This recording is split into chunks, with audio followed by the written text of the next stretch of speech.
On this episode of United, we hit the gridiron to get some tips on throwing and tackling. Life isn't always easy. We'll meet two athletes who've had to overcome adversity. And you can do what? We get a look at the world of digital media.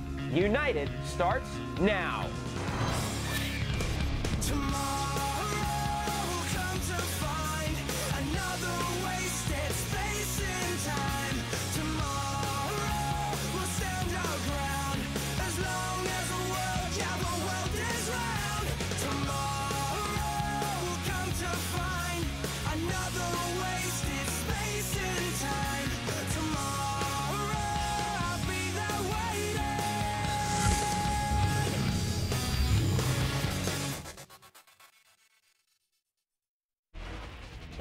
Hi again, and welcome into another episode of United. Scott Adams here with you. We got a great show coming up here for you, and we get things started with one of our skill training sessions as offensive coordinator of the UCF Knight football team. That's Charlie Taaffe.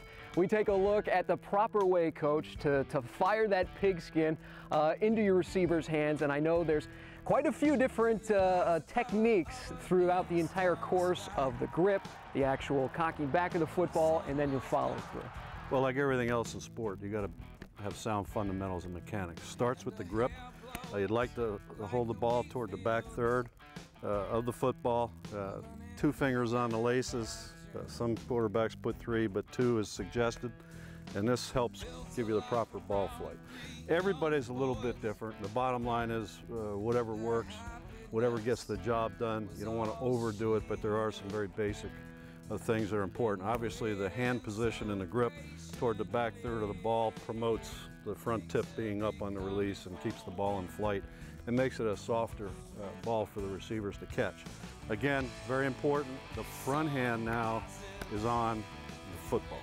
So there's always 2 hands on the ball. You know, some quarterbacks, particularly young quarterbacks, they'll drop and they'll keep taking that front hand off the ball, and when you do that, the ball drops. So we want the ball from carried in the sternum area with both hands on the football, and then as you get to your set point, the next important movement with the ball is what I call taking it to the cocked position, okay? So where you're actually going to release the ball from. So we want to push the ball up to what I call the cocked position. Now we're loaded and we're cocked, the weight's still on more on our back foot.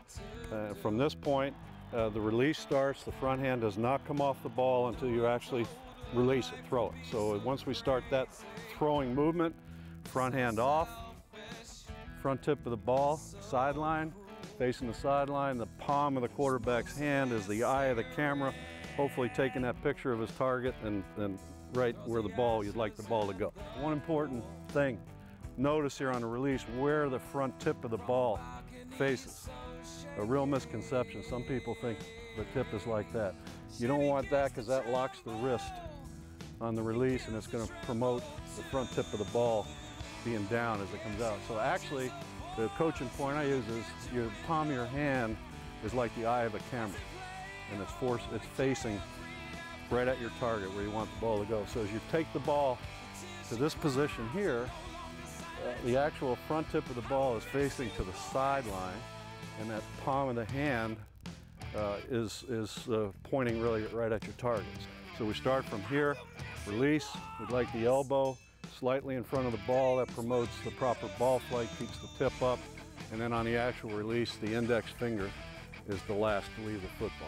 Again, that puts the proper spin on it, keeps the front tip up, promotes longer ball flight, and makes a much easier catch for the quarterback. The last thing, like everything else, is the follow through. You've got to get your lower body involved in the throw. So as we reach the release point, hand comes off the ball, the index finger last, and we follow through, trying to drive the thumb of our throwing hand to the off pocket of our front foot. And you'll get a little kick out of the quarterback there. But you can tell when a quarterback's using the full body movement to throw. A lot of them, if they're arm throwers, particularly as they go up in levels of football, they're not going to be able to make those throws that you need to make. That was offensive coordinator Charlie Taaffe of the UCF football team as he showed us the proper way to deliver the football. Coming up later in today's show, we'll take a look at the other side of the football field as we hear from defensive coordinator Dave Huxtable as he shows us the proper way to tackle. So stay right there. Did you know the first movie to use 3D computer animation was Star Wars? A 3D wireframe view of the Death Star's trench was used as a training aid for the rebel pilots. Stick around, United returns in a moment.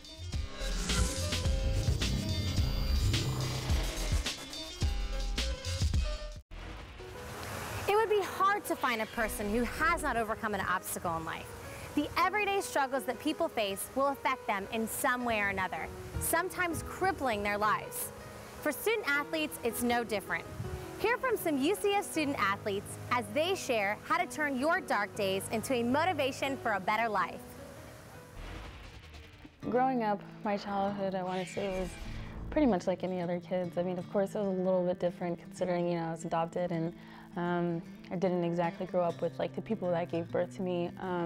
So it was different in that sense. I think my parents did a really good job in trying to keep it as normal as possible. They were very open from the beginning about my adoption and letting me know about it. But I mean, it did have its rough times of, kids always kind of asking like, is that your mommy and daddy? Like they don't look like you don't look like your family. So it was different in that sense, but I think in a big picture, it was kind of the same as any other kids, just maybe had its little ups and downs that you wouldn't experience as a 5-year-old or a 6-year-old. So. I think one of the aspects of my life that I went through that a lot of people probably won't never go through was probably in 1992 when I went through Hurricane Andrew. It's like I was in the first grade. It was like whatever grade you was in, they lost all our paperwork and everything. It was like we was immigrants with no paperwork. Now it's like they took us to Gainesville and you had to do that whole grade over again. That's just whatever grade you told them you was in before, it's like they didn't believe you, so you had to take that year and do it all over again. That's why I fell 1 year behind everybody that I was in class with my first grade. I've learned that no matter what, life is going to throw you obstacles, So be prepared when you do struggle through and you do feel like you get through an obstacle of life and you get that sense of breath. Be prepared because something else is going to come up. Life is never just life and peachy and everything's good. There's always going to be something. So and just know that every time you overcome something, you're a stronger, better person. So it makes each obstacle seem a little bit less and less harder every time. It's like a good old saying. It's like whatever don't kill you only makes you stronger. So I think that's a real vow that I live by. Everything that I went through in my life, it didn't kill me. It only made me stronger. So I take that and live by it. So I wake up every morning. I pray God that I wake up and I take it every day and I go by that. I think what should stay the same is their belief of that they can get through it. Nobody should see an obstacle in front of them and think, wow, I'm never going to get through this. Like, that's just going to be an obstacle there for my entire life. Every kid, no matter how big, how little, how small the problem is, should think that I'm going to get through this. This too shall pass. My mom tells me that a lot.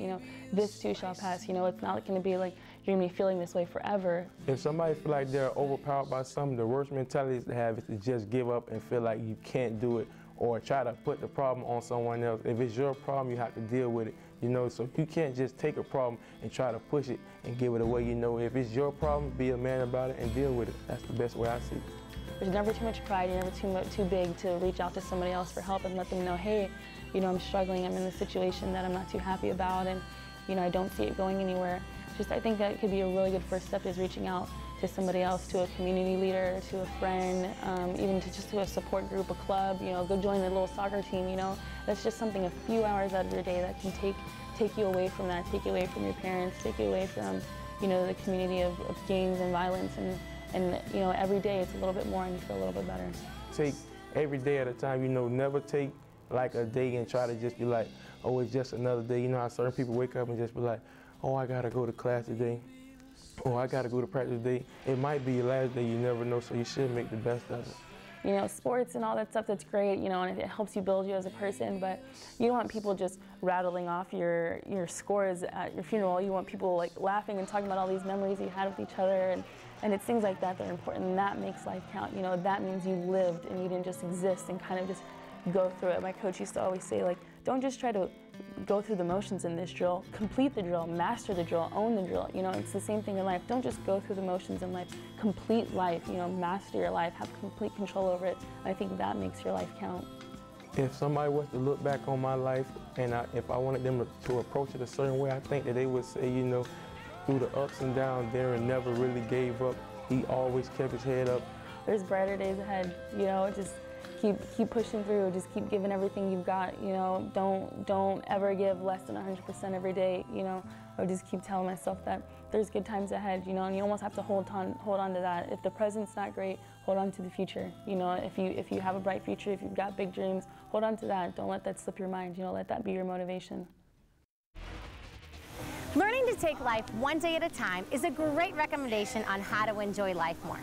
Another tip is finding a path towards a rewarding career. If you need help in deciding your direction, you're in luck. Up next on United, we take a look at a major that tests the limits of your imagination in our You Can Do What segment. Stay tuned. It's time for our United trivia question, and we're asking about the football field. How far from the sidelines are the hash marks in college football? Is it A, 50 feet, B, 60 feet, C, 65 feet, or D, 70 feet? Stay tuned, we'll have the answer when United returns.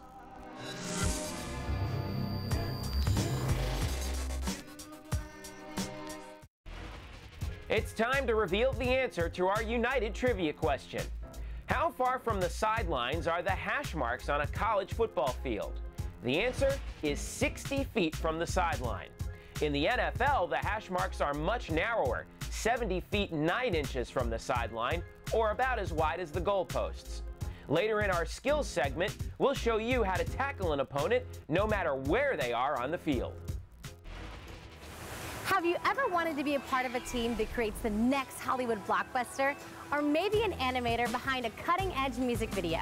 The world of digital media and 3D animation is a booming industry that relies heavily on the graduates that are willing to push the limits of imagination and technology. UCF's Department of Digital Media prepares its students for a career in this expanding field. So we asked them, you can do what?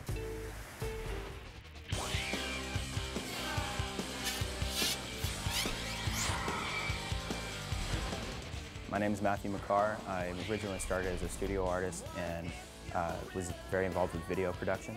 And I got interested in the visual language program. I heard about it through a friend. And it seemed to offer all of the best attributes of a program that I was looking for. It was local, it was in Florida. It offered a studio environment, offered teaching 3D skills, and was going to be able to allow me to expand my talents as an artist. Well, basically, in the visual language program, we're giving them kind of the whole narrative animation package, but just condensed into 2 years, the junior and senior year. In this program, generally, we're always looking to expand our skills as animators. It's preparing us for real-world applications such as feature films, game design, graphic design even, special effects, compositing, anything like that. So the first year is essentially kind of building that skill set where everyone's learning how to, construct a model first, and then how to texture that model, and then going into things like creating an articulated character, rigging that character for movement, and then animating that character. The whole time overlapping that, they're learning the fundamentals of storytelling and filmmaking, essentially. So learning how to compose a frame and how to tell a story with a sequence of shots. The best part of the program is probably the opportunity to work as part of a team. For the entire 2 years that compose this program, you're working with the same 30 to 35 people on a film that you produce as a team, as a group. And at the end of that 2 years, you showcase your work and you get to really learn what it's like to work in a studio environment. And you're not just learning one specific thing. Some programs or schools, they'll teach you, if you want to animate, they'll teach you to animate this. This will teach you everything. It'll teach you how to develop a story, how to work with a team, how to do every little piece of that production from beginning to end. The senior production this past year that we just debuted on the 5th of May was Atlas's Revenge. The seniors working on the concept in a basic form starting when they enter the program, their junior year. Really kind of hashing out the story points through the first semester. They really took to the challenge and made a piece, I think, far better than I ever anticipated going into this project. Wasn't sure what to expect when I first got here. The digital media program prerequisites prepared me very well for this program, including 3D design, 2D design, drawing classes, intro to graphics, intro to digital media. And when I got here, I found that the staff and the faculty were very knowledgeable. All of them had real-world experience working on films and animated films, working for Disney, some of them, TV shows, you name it. And so they've provided a very excellent learning environment, teaching us and sharing their skills. The one thing I guess that surprised me about this experience is that I guess how much time was really going to be put into it, and the fact that how much that I learned. I came into the program knowing how to draw, basically. I wasn't a huge computer person, and now I know how to use a whole bunch of different computer programs. I know how to do almost anything in the 3D world. This is one of our computer labs that we work in on a daily basis. As you can see, we have a full array of iMac computers that run software from Maya, Final Cut, Motion, Logic, the Adobe Creative Suite, basically any software that you need to prepare and produce 3D animated film. It seems everyone leaves with a pretty general proficiency in all aspects of the 3D pipeline, from lighting to texturing, animation, modeling. But everyone seems to find their place by the end of the program, and really seems to kind of focus in what they love, and that's usually what they're going to get their job in. I've developed skills for all sorts of things. If I wanted to render or composite, model, rig, I knew a little bit of all of that, and then I slowly developed my expertise, which is animation, and then built more upon that. I would say that coming out of this program, students could go into basically probably one of three industries: feature animation, like Pixar, DreamWorks, video games, EA, Activision, or broadcast and production work, like beautiful commercials, stylized stuff. The ideal person for the visual language program is somebody who is hardworking, creative, works well in a team environment, accepts criticism, easily. It's a really cool environment. You get to work with a lot of different types of people. You get to learn a lot of different types of things through each other. And so being a team player, being somebody who's willing to share their ideas and build up other people's ideas is the type of person that belongs here. Learn the basics. Sit there. You have to do traditional art if you want to be in the 3D world, because that's really where it all starts from. It's the basics. You need to understand all the fundamentals. And I mean, they'll teach you most of that here, but you also just have to have a want and a need to do this. But I expected this program to be one that could develop myself and the people I'm working with for real jobs, for real careers, and so far I've not been disappointed. For more information on the UCF Department of Digital Media, visit www.dm.ucf.edu. Stick around for more United coming up next. Hey, this is LT from 101.1 WJRR. You're listening to the best sounds of area music. UCF Athletics, Access Magazine, and WJRR are proud to support local artists.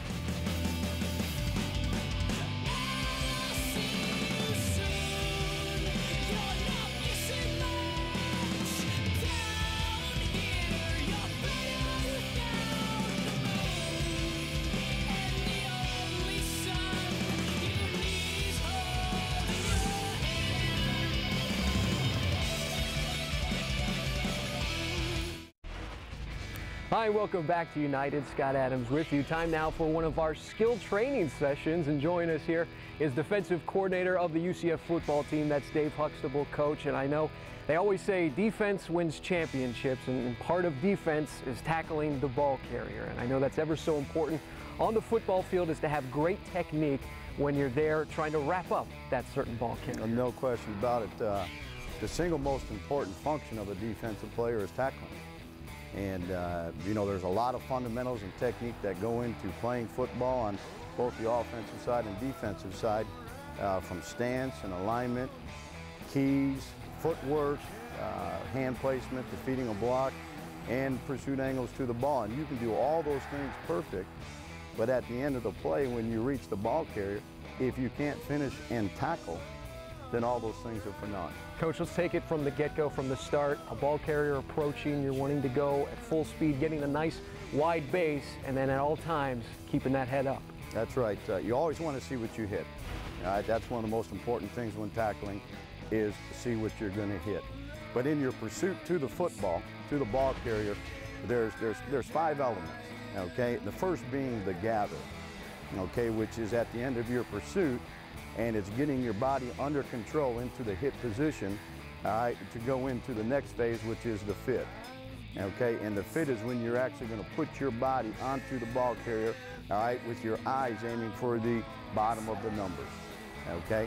And your eyes, again, seeing what you hit, your body is going to react and do what your eyes tell it to do, all right? So seeing what you're going to hit, all right, targeting the bottom of the numbers, all right, to get your fit into the ball carrier, and then the strike, all right, which we talked about being a powerful, explosive strike into the ball carrier, getting the big part of our body on the ball carrier, our chest, okay, and the hat across the sternum of the ball carrier, and then getting squared to the ball carrier to knock him back and not let him fall forward. We use a term called the yak, yards after contact.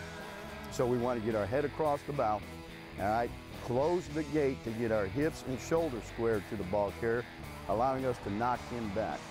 And then the next is the arm wrap, okay?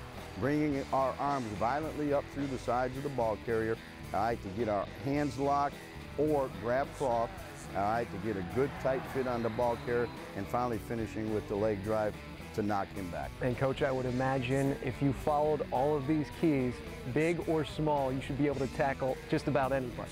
You should be able to. Now, it's not always going to be a perfect tackle. Again, the most important objective to playing defense is just to get the ball carrier down. So not every time when you make a tackle is it going to be as pretty as I just described it.